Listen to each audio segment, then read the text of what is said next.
ဆုံးညမှာစစ်တီတော်နှစ်ယောက်ဆုံးပြီနော့ကအဲ့လိုရမယ့်နေရာတစ်ခုကိုလိုက်ရှာရင်သူ့ရဲ့မြင်ကထွန်ရထားတာမကြသေးတဲ့လုံလောက်တဲ့ရေအပြည့်အဝသွင်းထားတဲ့တဲကြောက်တစ်ခုမှရောမနေတဲ့မြေခွက်တစ်ခုကိုနေမိသွားတယ်အပေါ်ကိုမော့ကြည့်လိုက်တော့တစ်ပင်တစ်ခက်တီကလည်းကင်းစင်းနေတယ်တောအုပ်ထဲကိုသူ့လန့်ကြည့်တော့စစ်ကမြေကြီးပေါ်မှာအိတ်ဆက်နေတယ်မြင်းကိုတစ်ပင်တစ်ပင်မှာခြိထားတယ်စစ်ခေါ်တန်ကြောင့်စစ်ချက်ချင်းထားလိုက်တယ်နော့မင်းမလားဘလို့လဲမင်းအဆင်ပြေလားကံကောင်းတစ်ပင်ကိုရှာတွေ့ပြီလားလို့နော့ကမေးလိုက်တယ်မတွေ့ပါဘူးဒါပေမဲ့ငါ3ရက်အချိန်သုံးပြီးရှာခဲ့ပြီးပြီပထမတည်းကမြေစောင်းတဲ့ကဒီတောအုပ်ထဲမှာကံကောင်းချင်းတစ်ပင်မပေါက်နိုင်ဘူးလို့ငါ့ကိုပြောလို့ငါမရှာဖို့ဆုံးဖြတ်လိုက်တယ်အဲ့ဒါဆိုမင်းဘာဖြစ်လို့ဆက်လုပ်နေသေးရလဲဘာဖြစ်လို့အိမ်မပြန်လာလဲလို့နော့ကမေးလိုက်တယ်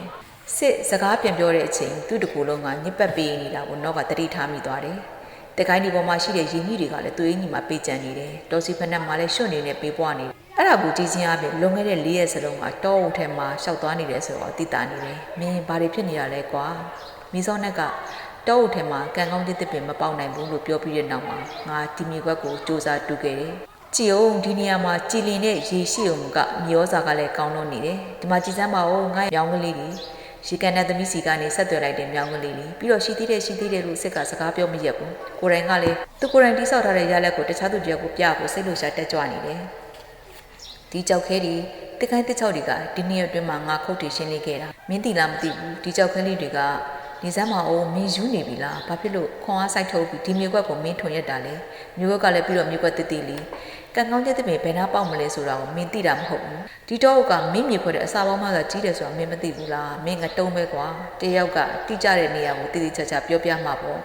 အဲ့လိုမှမဟုတ်ပဲမင်းလိုအုံနောက်မရှိပဲမြေကွက်ကိုရှောက်ပြီးထွန်နေရဲဆိုရင်ကိုမတုံးအားကြီးလို့မင်းမခံစားရဘူးလားငါကြည့်တာတော့မင်းကတော့အုံနောက်ပြက်နေပြီငါတို့နန်းတော်မှာတွေ့ကြစုပ်ကွာဒီညအဲ့လိုရမယ့်နေရာတစ်ခုကိုငါတွားရှာအောင်မယ်ဆိုပြီးနော့ကတောအုပ်ထဲကိုတဖြည်းဖြည်းပြောက်ွယ်သွားတယ်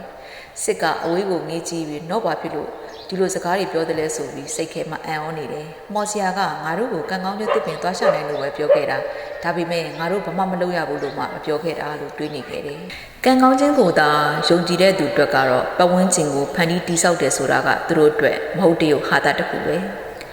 ပတ်ဝန်းကျင်ကိုဖန်တီးတိဆောက်ဖို့ခွန်အားတွေစွမ်းအားတွေပေးဆက်ထားသူတွေအတွက်ကတော့ကံကောင်းမကောင်းဆိုတာကသူတို့ဂရုစိုက်တဲ့အရာမဟုတ်ပါကျမတို့ဗုဒ္ဓဘာသာမှာကံဆိုတာအလုံးလို့တည်ပဲရတယ်အလုပ်ကောင်းကောင်းလုပ်တဲ့သူကတော့ကံကောင်းတဲ့သူတွေပေါ့